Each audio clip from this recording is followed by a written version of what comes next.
Rencontre entre les responsables de la Société nationale immobilière et les résidents des cités à l'Ombra. Il s'est agi pour les responsables de présenter aux occupants des lieux le document qui donne désormais quitus à la CENI d'être le gestionnaire des parcelles 1, 3 et 10. On fait le point avec Dorian Okour.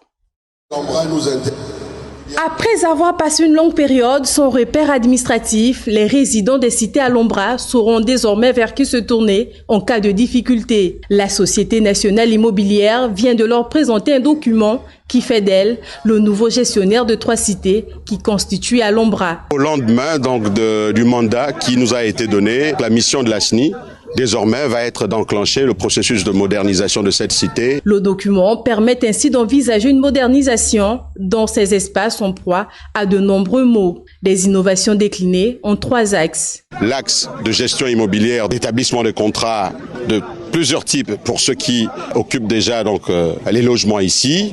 Le deuxième axe d'intervention sera celui du foncier.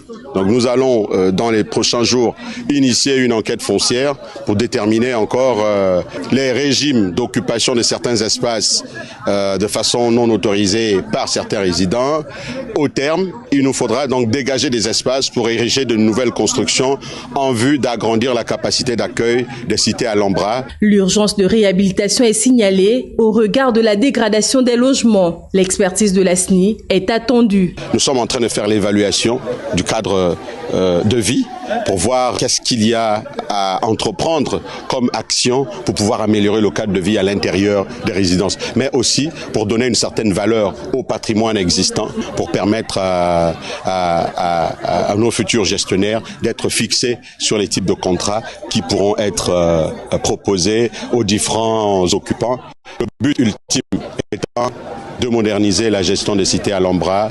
La cité à l'Ombra, ce sont plus de 1000 familles installées. Le recensement entamé en juillet dernier et interrompu va se poursuivre intensément dès la semaine prochaine. L'idée étant de parer au plus urgent.